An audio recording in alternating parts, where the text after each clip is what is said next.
Assalamualaikum warahmatullahi wabarakatuh. Jumpa kembali di Lentera Hitam. Kali ini kami mau menceritakan tentang kisah teror di malam pelantikan. Cerita ini kami ambil di Twitter yang ditulis oleh Dread Mountain. Kali ini saya mau bawain cerita dari sobat karib saya sendiri. Nantinya cerita ini saya bagi ke dalam dua sudut pandang yang berbeda. Semua kejadian yang ada di cerita ini nyata, hanya nama yang disamarkan untuk menjaga privasi dari narasumber.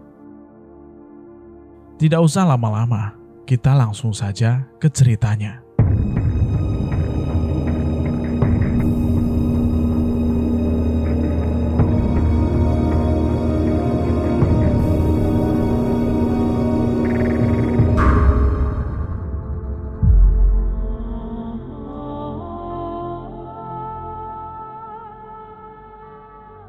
Tahun 2013 adalah tahun yang paling berkesan di hidup gua. Karena banyak serangkaian peristiwa yang menurut gua menarik buat di-share. Salah satunya kejadian di malam pelantikan anggota Paskibra salah satu SMA negeri favorit di Bogor yang diselenggarakan di Gunung Salak. Dan kebetulan juga itu pertama kalinya gua mulai masuk di kalangan dunia pendakian. Pada bulan Juli tahun 2013, gua berencana naik Gunung Salak bersama kakak gua, sebut saja Boy dan geng. Sekaligus ada acara pelantikan Paskibra, salah satu SMA di Bogor. Kebetulan kakak gua itu jadi panitia karena dia memang alumni Paskibra dari SMA tersebut. Dan pagi itu, kita mulai dengan menyiapkan segala sesuatu, mulai dari perlengkapan pribadi hingga perlengkapan rumah tangga. Maksudnya perlengkapan untuk acara pelantikan. Sekitar jam 1 siang, kita berangkat menuju base camp pendakian Pasir Rengit yang kurang lebih sekitar 2 pusat kota Bogor. Cuaca hari itu sangat mendukung. Tapi karena gua pertama kali mau naik gunung, ya rasanya dagdikduk, ya gitu deh. Apalagi kali pertama itu, gua langsung naik ke Gunung Salak. Gunung yang jalurnya luar biasa menantang dan ditambah kisah mistisnya. Back to story. Setelah mengurus simaksi dan sebagainya, kita mulai jalan di area kebun-kebun warga. Dan perasaan gua saat itu ya senang, karena baru pertama kali langsung disuguhi pemandangan yang amat luar biasa indahnya. Perjalanan dibagi dalam 8 kelompok. Dan kelompok gua berada di kelompok pertama karena mayoritas perempuan. Leader tim gua yaitu kakak gua sendiri, sebut saja Boy. Anggota ada 4 orang. Ada gua, Reza, Vita, Yeni, Robi, dan Rangga sebagai wiper, tapi gak suka mencuri. Jalan yang awalnya menyenangkan berubah drastis dikala kita menghadapi jalur yang kian sempit dan luar biasa licin. Padahal posisi lagi gak hujan sama sekali. Singkat cerita, sampailah kita di Kawah Mati. Di situ istirahat sebentar, foto-foto, sebat, dan lanjut jalan lagi.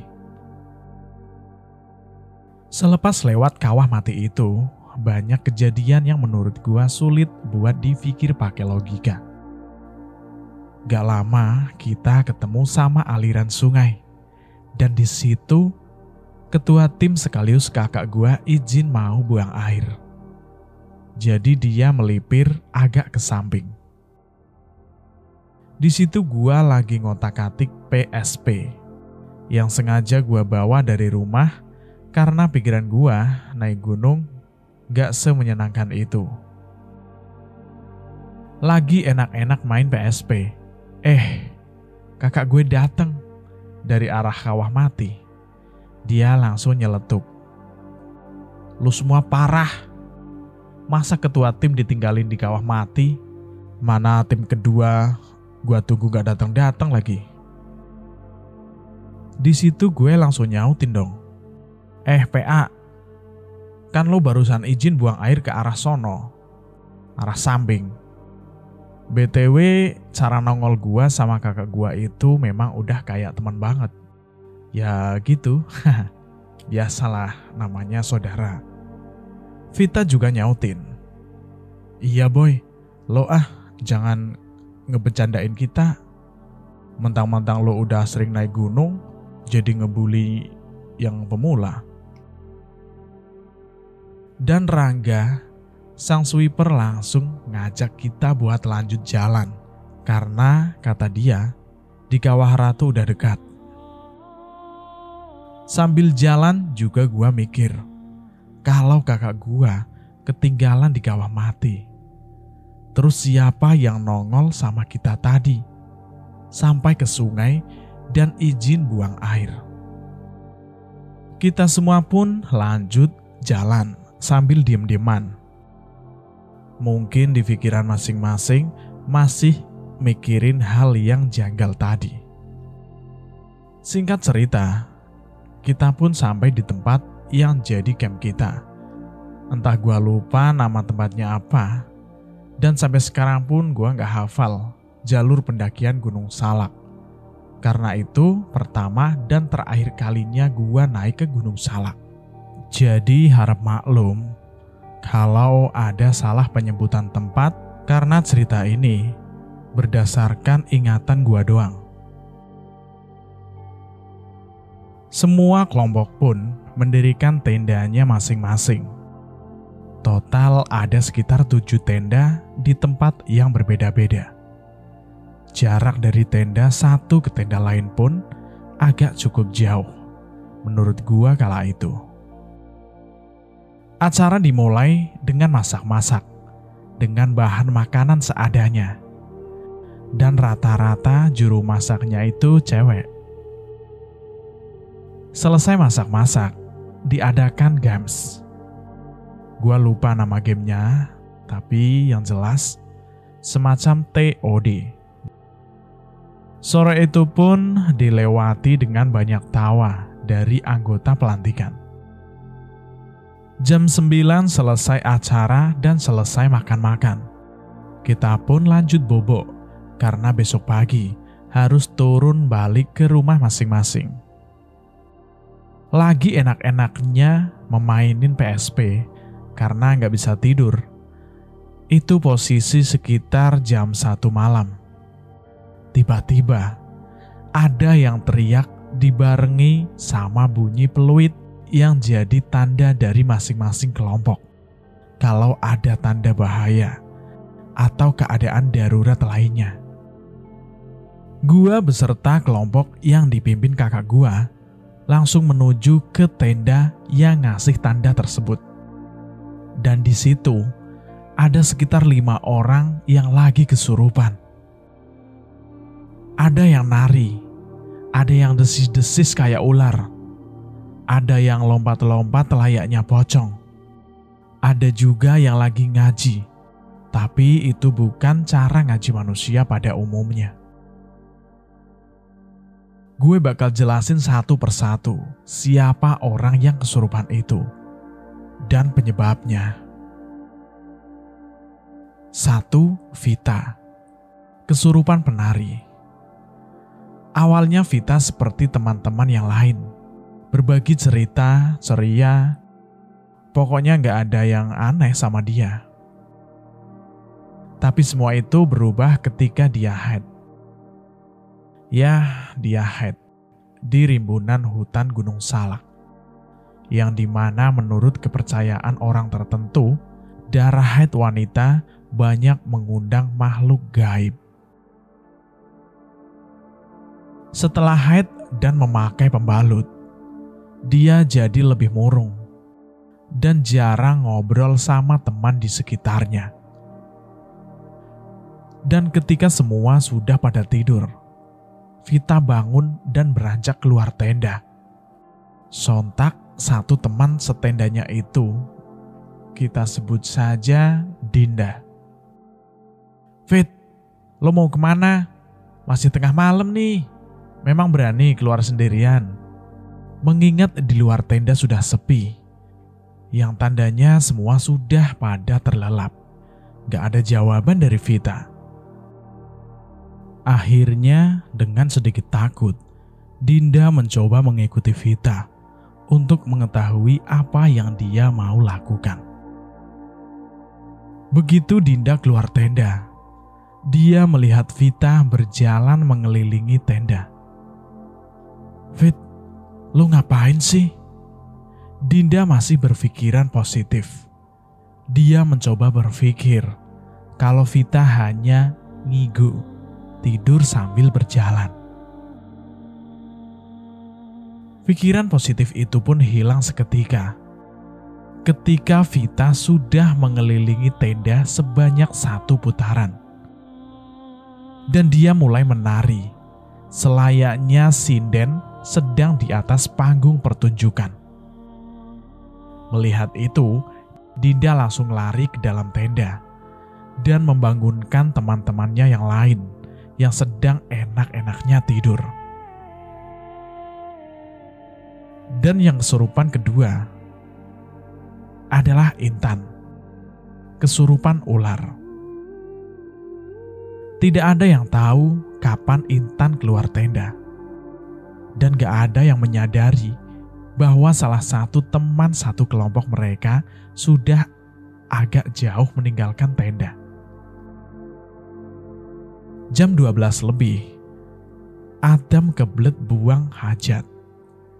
Dia dilema antara keluar tenda atau tetap di dalam tenda dengan dia menahan sakit perutnya itu.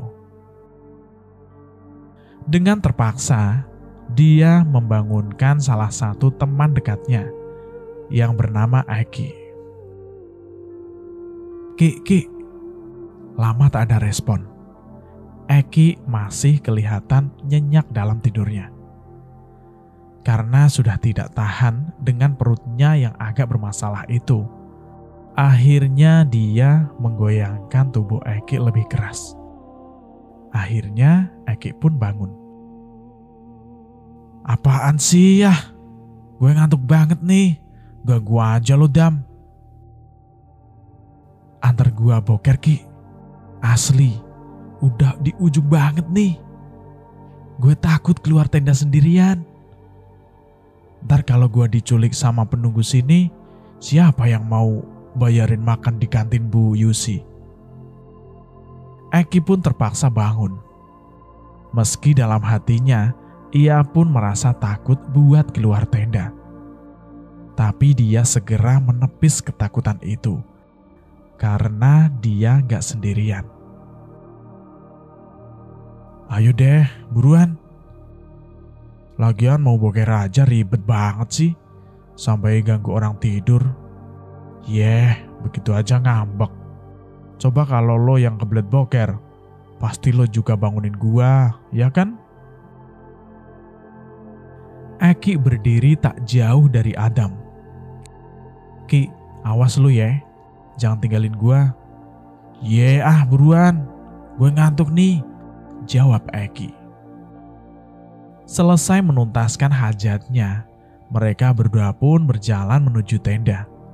Ketika baru saja berjalan, ada bunyi kerusak-kerusuk dari samping mereka. Adam dan Eki pun saling pandang. Niat mau kabur, tapi hati penasaran dan rasa takut itu kalah sama perasaan itu. Dan kedua lelaki itu, Adam mengarahkan senter HP-nya ke arah semak-semak tersebut. Dan Eki, dengan sikap waspada, memegangi sepatu gunungnya yang takut kalau itu adalah binatang. ketika senter yang diarahkan Adam tepat di sasarannya. Mereka sangat kaget, karena yang mereka lihat adalah intan yang sedang melata di semak-semak seperti seekor ular dengan mulut yang berdesis. Adam dan Eki terdiam beberapa saat, seolah mereka tak percaya bahwa yang mereka lihat adalah teman mereka yang kemasukan jin seperti ular. Ketika Adam menengok ke arah Eki dengan niat bertanya harus apakah mereka selanjutnya setelah melihat pemandangan kurang sedap itu. Ternyata Eki sudah lari duluan ke arah tenda dan meninggalkan Adam. "Woi kampret lu, malah ninggalin gua." Adam kesal dengan sikap Eki yang seenaknya meninggalkan dirinya. Mereka berdua mencoba untuk tidur, karena saat itu mereka panik dan sangat takut. Jadi tidak ada pikiran untuk membangunkan teman-temannya yang lain. Ketika mereka sedang sibuk-sibuknya berusaha untuk tidur, semar-semar mereka mendengar suara desisan dari luar tenda. Adam dan Eki meringkuk ketakutan. Tapi untungnya ada seseorang panitia yang mendengar desisan itu dan segera membangunkan teman yang lain. Ketika semua keluar tenda, termasuk Adam dan Eki, mereka dibuat kaget dengan intan sedang melata seperti seekor ular yang sedang berusaha untuk memanjat pohon. Dan kesurupan yang ketiga adalah kesurupan pocong, yaitu Indah. Sudah sejak pertama kali sampai di tempat mendirikan tenda ini, Indah sangat murung. Berbanding terbalik dengan dirinya yang sebelum sampai di tempat ini masih selalu iseng terhadap teman dekatnya, yaitu Dini. Dini pun bertanya kepada Indah, "Dah, lu gak apa-apa kan? Ada yang sakit? Atau lo lihat sesuatu?" Dini tahu sahabatnya itu bisa merasakan bahkan melihat makhluk-makhluk tak kasat mata, atau lebih sering disebut indigo. "Dari tadi pas sampai di sini, dada gua sesek, Din," Indah menjawab dengan suara yang lemas. Dini pun melapor kepada seorang laki-laki yang bertugas sebagai leader di kelompok tersebut. Akhirnya, setelah diberi obat, Indah pun mulai tertidur dan nafasnya sudah tidak sesak seperti tadi. Tapi entah kenapa, Dini jadi tidak enak hati. Akhirnya dia baca ayat-ayat suci Al-Quran yang dia hafal sebisanya. Dan tepat ketika tengah malam, Dini yang saat itu sulit tidur melihat Indah melompat keluar dari tenda dan membuat tenda itu bolong di bagian atas. Dini pun kaget. Dia langsung membangunkan teman yang lain. Mereka semua keluar tenda dan melihat Indah melompat-lompat layaknya pocong. Dan jarak lompatan itu cukup jauh, sekitar kurang lebih 5 meter sekali melompat. Dan kesurupan yang keempat adalah Ratna dan Sari, kesurupan jin Islam. Ketika semua sedang asik meraih mimpi masing-masing, Indra sang leader kelompok mendengar suara orang yang lagi membaca ayat suci Al-Quran. Dia pun duduk dan menuju ke tenda kelompok untuk memastikan bahwa dia tidak salah mendengar. Tenda panitia dan anggota kelompok berbeda. Segera Indra membuka tenda kelompok dan ia melihat Ratna dan Sari sedang duduk berhadapan dan mengaji dengan sangat-sangat fasih. Tapi dia baru kali ini mendengar orang ngaji dengan cara berbeda. seperti orang ngaji pada umumnya. Dia mencoba berpikir positif. Mungkin itu adalah ajaran berbeda dengan orang tuanya yang ia ajarkan. Indra heran, semakin lama dia melihat mereka mengaji. Mereka berdua lebih meningkatkan volume dan kecepatan suara mereka. Indra yang belum pernah berhadapan dengan hal-hal yang berbau mistis, segera mengingatkan Ratna dan Sari untuk lebih pelan mengajinya, karena takut mengganggu teman yang lain. Dan mereka menoleh dengan tatapan sinis.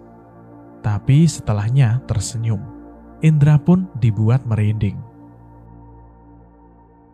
Kembali ke cerita sebelumnya.